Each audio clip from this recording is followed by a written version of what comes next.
I've been playing Terraria consistently since achievements were introduced 7 years ago, and thanks to a certain someone, I've never been able to 100% this game. But a month back, I wanted to change that, and while I could have just finished up the remaining fishing quests, I decided, hey, why don't I start over and see just how long it takes to get every single achievement in Terraria. And so, I booted up the game on a fresh Steam account, and started the run. Now, Terraria has a lot of achievements, some of which are as simple as crafting a workbench or taking fall damage, while others are a little more involved.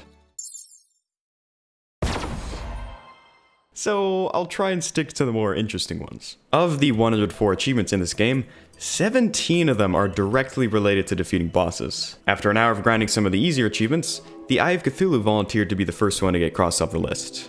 Oh, and we now also have access to the first of many swords required to craft Zenith, which is easily one of the hardest achievements in this run. As you can see, the start of the run was going great. After just 3 in-game days, we're nearly 1/5 the way there. But things would soon come to a screeching halt. There are 5 achievements that are granted to the player after completing a specific number of fishing quests. They each task you with retrieving a random quest fish which will only spawn in very specific parts of your world. But what really makes this painful is the fact that only 1 quest can be completed per day. Oh, and also the sheer number of quests that are required. The first quest starts at 1, then 10, then 25... Ooh, 50, okay, little bit of a jump there. Surely the last one wouldn't double itself again, right? That would be absurd. It quadruples.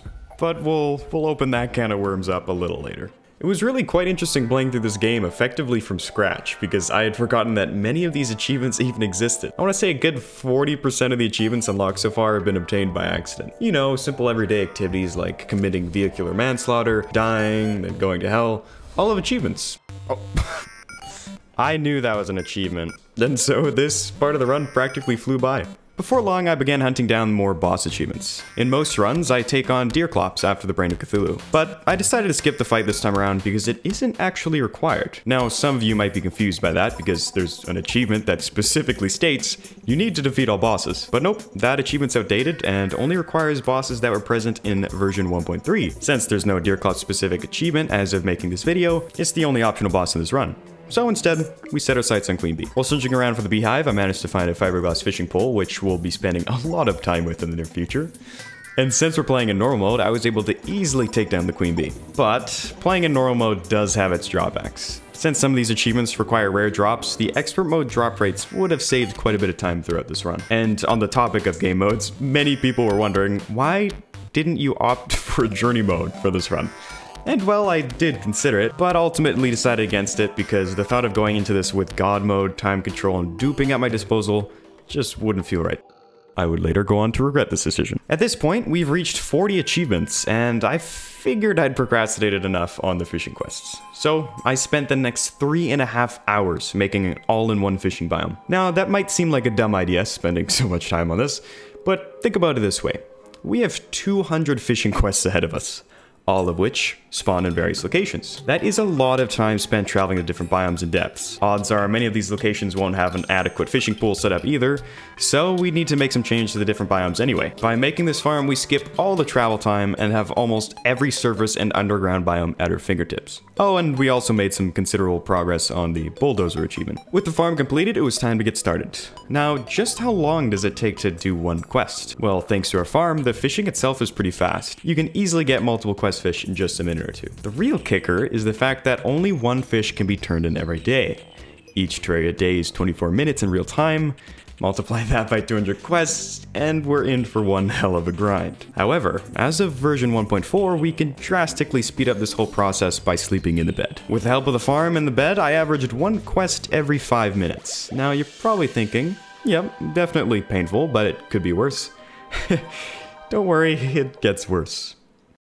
Blood moons, just like any other event, prohibit the player from speeding up time with the use of the bed, which means you have to wait the whole thing out before you can get back to fishing. And since we need 200 days of quests, there will be many blood moons. Fortunately, I still had some achievements left to clean up in pre-armor though, so for now it's not too big of an issue. Luckily, many of said achievements pair really nicely with the increased spawn rate, like the Archaeologist. The game tasks you with killing Dr. Bones, an enemy that very rarely spawns in the jungle biome. However, during a blood moon, they're much more common. He's literally right there. Nice. Let's go, okay. After a little over an hour and a half of fishing, we received our first angler achievement. Add an angler hat, that is a new achievement, boys. 47, we're at 10 fishing quests complete. 190 to go. After 2 more hours of nothing but fishing, we finally had ourselves the trout monkey achievement. At this point, the sheer absurdity of this achievement was starting to dawn on me. Now, just as an interesting side note, the only pre-hard mode boss I'd yet to defeat after 13 hours of play was King Slime. My plan was just to wait for Slime Rain and then use the event to summon and kill King Slime, earning 2 achievements at once. And well, it worked, but I never would have imagined it taking this long. But with that, we're officially halfway to our goal of 104 achievements. But don't get it twisted, we're nowhere near the halfway point of this run. After nearly 7 combined fishing hours, we obtained the second last fishing achievement. Just 150 more to go. One of the achievements I was most worried about early game was the one awarded for killing a nymph, because this enemy is super rare. I spent several blood moons searching for this thing with just about every booster spawn rates I could get my hands on, but I always came up empty-handed. But eventually, we got a reading. No, wait, lost thing. Please still be there. Oh no. Oh no. No! Where is it? No. Did it despawn? No way. No! I should have exited that thing immediately. Come on. Oh yes! Yes! It's here, somewhere. Where is the... Oh, yes! Found it! Yes! This is it, boys! Finally! Nice! I didn't think we'd get that first, but we did. That's 59. Over the next 2 streams, I continued the grind, trading away my sanity for merely an in-game achievement. After reaching 100 quests, I decided enough is enough. I won't last another 4 streams of this nightmare, so I'll grind out the remaining 100 quests in one sitting. Or what equates to 12 hours of nothing but fishing quests. Now, during the several blood moons that occurred throughout the stream, I began searching for Tim, which, much like the nymph, is super uncommon. However, you can greatly increase its spawn rate by wearing a gem robe. But, oddly enough, I'd spent a good 2 or 3 blood moons by now searching for this thing with nothing to show for it. Doesn't Tim spawn further down below in cavern layer where your background is flowing lava? That's a good question, does it? I don't know, I thought this was low enough. It spawns more often like right above the underworlds. Okay, cool. Well then we'll just sit around over there. Oh! Thank you, chat. Wow, okay, yeah, good call on that one, chat. Not my proudest moment. With Tim behind us, the only quest left to do, really, during blood moons was lava fishing. We get one for simply casting a line into lava, and then we can also work towards the Terra Spark Boots achievement by fishing for the lava charm. While it is available in gold chests, I figured my odds of fishing one up would be much better considering all the gear we have from the angler. But it was by no means easy. I wouldn't see this thing for several blood moons. Check out art. Hold on. I'm gonna try and get my phone and look on there. I got the lava charm? No, I didn't. Oh, I did! Let's go, dude! Thank you. As I trudge through the rest of this quest grind, I should mention that yes, there are faster ways to do this, even if you exclude journey mode. Since the quest limit is attached to your character, not the world, you could just make 20 characters and handed 20 fish every day. But I decided against it because I want to see how difficult this run is, specifically on one character and one world, and whether or not that's even possible. The last fishing quest, here it is. 24 hours of fishing in total. 12 hours straight of just fishing quests right now. We're gonna go ahead and hand this in to Nathan and complete our 200th fishing quest after 31 hours and 57 minutes of our run. Supreme Helper Minion. Look at that. We've done it. It's over. No more fishing quests. No more. I'm done. Add to the counter. Add it to the counter. 63 achievements. We've got a couple more to go before hard mode, so we're going to quickly get those done, and then we're off. No more fishing for the rest of the playthrough. There are 64 achievements available in pre-hard mode, meaning we've just one more left before we can take down the Wall of Flesh. By now, I have everything I need for them barring the Obsidian Rose, a 2% drop rate. Now that might not seem too bad until you realize that it only drops from one specific enemy in the underworld. The sad part is, had I done this achievement in 1.4, I could have skipped this step entirely. But as of 1.4.1, this accessory is now a prerequisite for the Terra Spark boots. So I just spent an extra hour and a half farming for this achievement. Oh, we got it. Yes. Finally. Okay, we're done. We're done. We're done. We're done. We're done. Boom. After taking 35 hours to reach hard mode, I knew I had to find a way to speed up this run. Luckily, I had an idea. If I were to defeat Duke Fishron pre-mech, I could then use the weapon we obtained to springboard our way through the rest of the game. And so after upgrading our loadout, we started the fight. Alright, here we go. Duke Fishron pre-mech. Let's see if I can make it happen. Part of the reason why I wanted to do this is because there's one achievement for defeating the mech bosses, and then another for taking down all 3 at the same time. By using a Duke Fishron drop, I could easily do both of these at once and avoid backtracking later on. And I'd say it worked out pretty well. Again, I don't really try without a dash, but there it is, fish out of water. Pre-mech, that was not bad at all. Granted, it is normal mode, but still. Oh, Tsunami, dude. You've got Unreal on it too. Damn, dude, the game is feeding us this. Dude, let's go. It is now nighttime. All right, we gotta start now because otherwise we're gonna lose time. All right, here we go. Let's do all 3. Oh, wow, we're taking a lot of damage, actually. Ah, what do I target? Wow, look how much damage it's taking. Oh, we didn't even buff. We didn't even buff. That's how much damage we were doing without buffs, man. All right, that's twins defeated. There we are. All right, one more. 9:15. It's been not even 2 minutes. With the Tsunami in our arsenal, we were able to blitz through the remaining bosses. Throughout this run, I had a lot of people ask how I would get the All Bosses achievement if I don't make a new world for the Corruption biome. And as I'm sure lots of you know, as of 1.4, we don't actually need to. By moving the Dryad into a Graveyard biome, we get the option to buy Corruption Seeds, provided the world has entered hard mode. From there, it's just a matter of creating the biome and grinding out the materials for the worm food. Now, I've been putting off some of the more grind-heavy achievements since we reached hard mode, but it's time to start working on those. Terraria gives 1 achievement for shooting the rainbow gun while riding the unicorn mount, and also 1 for opening a biome chest. So, naturally, I decided to go for both at the same time, and grinded out the hallowed key. I fully expected to be here for at least an hour grinding for this thing. But, well, I'll just show you what happened. Keep in mind, this is just 10 minutes into the farming session. That stuff. Oh, what?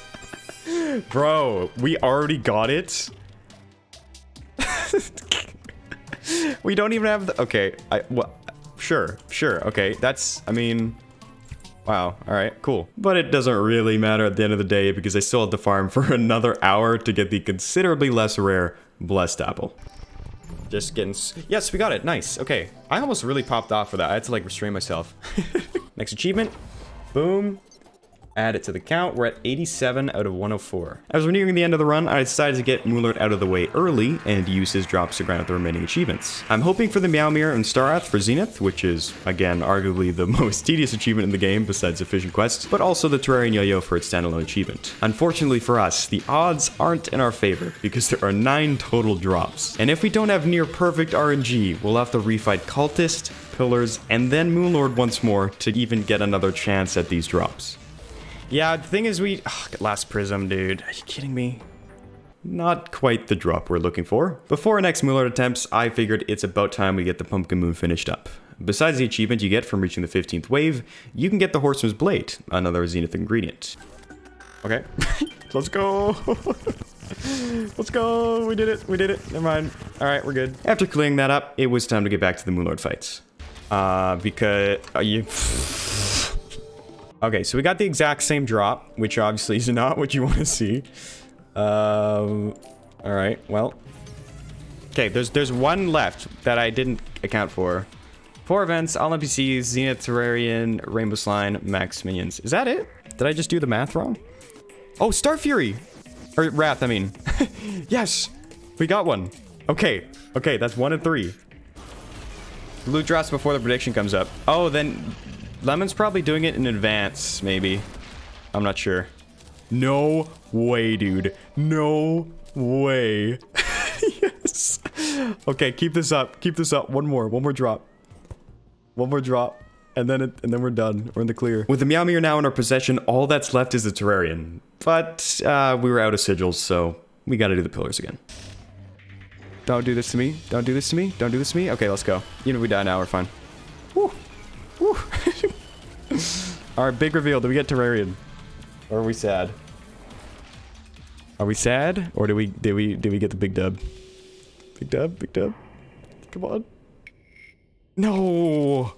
Oh, we're so sad. All right, it's fine. No worries, no worries, no worries, no worries. We have 2 more attempts without pillars. Oh no, we the same drop, dude.